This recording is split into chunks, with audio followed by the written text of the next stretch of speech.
ಇನ್ನು ಮೈಸೂರಿನಲ್ಲಿ ಇವತ್ತು ಪ್ರಧಾನಮಂತ್ರಿ ನರೇಂದ್ರ ಮೋದಿ ಅವರು ಈಗಾಗಲೇ ನಿನ್ನೆ ಮೊನ್ನೆ ಎಲ್ಲ ಭರ್ಜರಿ ರೋಡ್ ಶೋವನ್ನು ಹಮ್ಮಿಕೊಂಡಿದ್ರು. ಸೊ ಕಾರ್ಯಕರ್ತರು ಹೂವಿನ ಮಳೆಗರಿತಾ ಇದ್ರು. ಈ ಸಂದರ್ಭದಲ್ಲಿ ಈ ಚಿಕ್ಕಗಡಿಯಾರದ ಬಳಿ ರ್ಯಾಲಿ ಸಾಗ್ತಾ ಇದ್ದಾಗ ಮೋದಿ ಹಿಂಬದಿಯಿಂದ ಹೂವಿನ ರಾಶಿಯ ಜೊತೆಗೆ ಒಂದು ಮೊಬೈಲ್ ಕೂಡ ಎಸೆದಿದ್ದಾರೆ.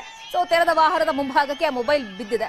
ಕೆಲ ದಿನಗಳ ಹಿಂದೆ ಕೇರಳದಲ್ಲಿ ಮೋದಿ ಅವರು ರ್ಯಾಲಿ ನಡೆಸ್ತಾ ಇದ್ದಂತಹ ಸಂದರ್ಭದಲ್ಲೂ ಕೂಡ ಇದೇ ರೀತಿಯಾಗಿ ಮೊಬೈಲ್ ಅನ್ನ ಎಸೆಯಲಾಗಿತ್ತು. ಸೊ ಈ ಬಗ್ಗೆ ಪೊಲೀಸರು ಈಗ ತನಿಖೆಯನ್ನ ಕೂಡ ಮಾಡ್ತಿದ್ದಾರೆ.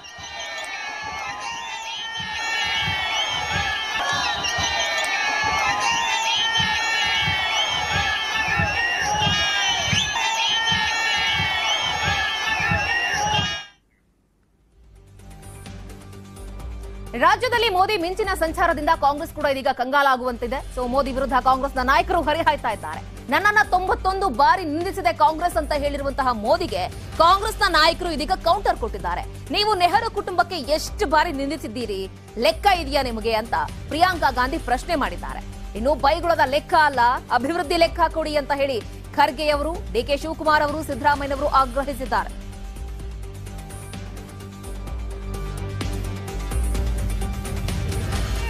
ऑफिस में बैठकर एक लिस्ट बनाई है. अरे आपके दुखों की लिस्ट नहीं है, वो आपकी समस्याओं की लिस्ट नहीं है. वो ये लिस्ट नहीं है कि किसानों की क्या समस्या है, हमें क्या करना. वो ये लिस्ट है कि मोदी जी को कितनी बार किसने गाली दी है. और 40% ಏನ್ ಮಾಡ್ತಾ ಇದ್ದಾರೆ ಅದಕ್ಕೆ ಸಮರ್ಥನೆ ಇದೆ. ನಾವೇನ್ ಆಡಳಿತ ಹೊಸದಾಗಿ ಬರ್ತಾ ಇದೆ ಕಾಂಗ್ರೆಸ್ ಇಲ್ಲಿ. ನಾವು ಆಡಳಿತ ಅನೇಕ ಸಾರಿ ಮಾಡಿದ್ದೇವೆ. ನಾವು ಮಾಡಿದಷ್ಟು ಇನ್ಫ್ರಾಸ್ಟ್ರಕ್ಚರ್ ಅವ್ರು ಮಾಡಿದ್ರೆ ನೀವು ಹೇಳಿ. ಇನ್ಫ್ರಾಸ್ಟ್ರಕ್ಚರ್ ಮಾಡೋದಿಲ್ಲ, ಒಳ್ಳೆ ಕ್ವಾಲಿಟಿ ವರ್ಕ್ ಮಾಡೋದಿಲ್ಲ, ಬರೇ ದುಡ್ಡು ಸುಲಿಯೋದು. ಎಲ್ಲರ ಹತ್ರ ಇವತ್ತೆಲ್ಲರೂ ಬೇಸತ್ತಿದ್ದಾರೆ. ನಾವು ಹೇಳೋದಲ್ಲ, ಬರವಣಿಗೆಯಲ್ಲೇ ಕೊಟ್ಟಿದ್ದಿದೆ. ಈಗ ಅವ್ರ ಬಲ್ಲಿ ATM ಅದನೋ ಇವ್ರ ಬಲ್ಲಿ ಅದ ಗೊತ್ತಿಲ್ಲ.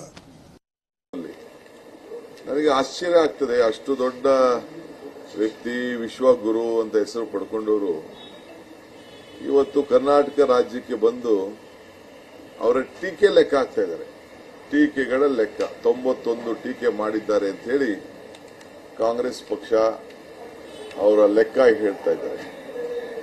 ನಾವು ನೀವೆಲ್ಲ ಪ್ರೈಮ್ ಮಿನಿಸ್ಟರ್ ಅಂತ ಏನ್ ನಿರೀಕ್ಷೆ ಮಾಡ್ತೀವಿ ಅಂತಂದ್ರೆ, ಅವರು ಮಾಡಿದಂತ ಅಭಿವೃದ್ಧಿ, ಜನರಿಗೆ ಕೊರೋನಾ ಸಂದರ್ಭದಲ್ಲಿ 20 ಲಕ್ಷ ಕೋಟಿ ಕೊಟ್ಟೆ, ಆ 20 ಲಕ್ಷದಲ್ಲಿ ಯಾರು ಕೊಟ್ಟೆ, ಇವತ್ತು ಪ್ರೈಮ್ ಮಿನಿಸ್ಟರ್ ರಿಲೀಫ್ ಫಂಡ್ ಬಗ್ಗೆ ಏನು ಹಣ ಕೊಟ್ಟಿದ್ದಾರೆ.